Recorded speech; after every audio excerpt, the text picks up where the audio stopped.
আইন বিষয়ক সম্পাদক শীতল, শারমিন বাবি নূপুর। আমাদের অনুষ্ঠানটা শুরু করতে সুবিধা হবে। আর পিছনে ক্রিয়া বিষয়ক সম্পাদক ইতি, সহক্রিয়া বিষয়ক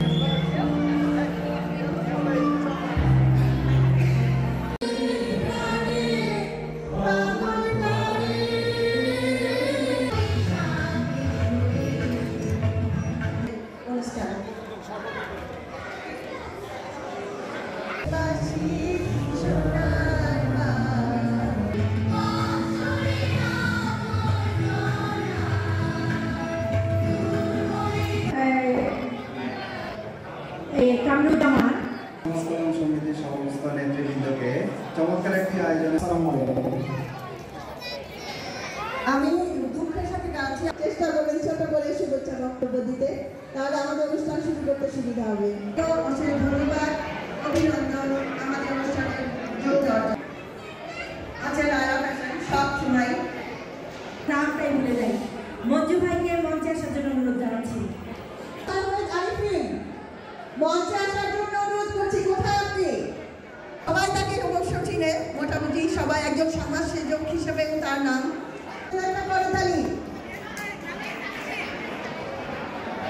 আরিফ আহমেদ আরিফিন সিলেট, যে ভাইটা আমাদের সাথে, আমরা তাকে শুধু সেলিম ভাই বলেই জানি, আমাদের ভাই হিসাবে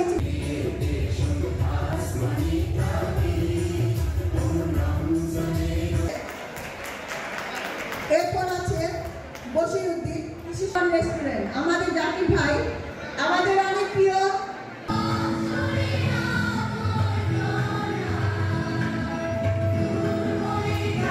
আমাদের কর্মব্যস্ততার মাঝখানে প্রবাসে আমরা ঈদ করতে পারিনি, তো মহিলা সমাজ কল্যাণ সমিতি থেকে আজকে আমরা ঈদের আনন্দটুকু ভাগাভাগি করে নিব বলেই আজকে আমাদের এই প্রয়াস। তবে বৈশাখ আমাদের হৃদয়ের স্পন্দন, আমরা প্রবাসে কেন, আমরা যেখানেই থাকি না কেন বাংলাদেশের ঐতিহ্য আমরা ধরে রাখবো, সেই জন্য আমরা বৈশাখও একসাথে উদযাপন করেছি। তো সবাইকে আবারও মহিলা সমাজ কল্যাণ সমিতির পক্ষ থেকে ধন্যবাদ জানাচ্ছি। আপনারা এবং বৈশাখের আয়োজন করেছিলাম এই জন্য যে আমরা ঈদে সবার সাথে সবার দেখা হয় না, ব্যস্ততার কারণে, কাজের কারণে, যেহেতু আমরা বিদেশে সবাই কাজ করি।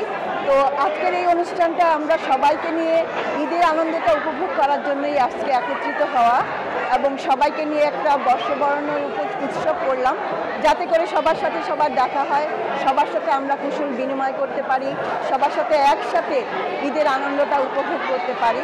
এই জন্যই আজকে আমাদের এই আয়োজন, এই প্রচেষ্টা। আর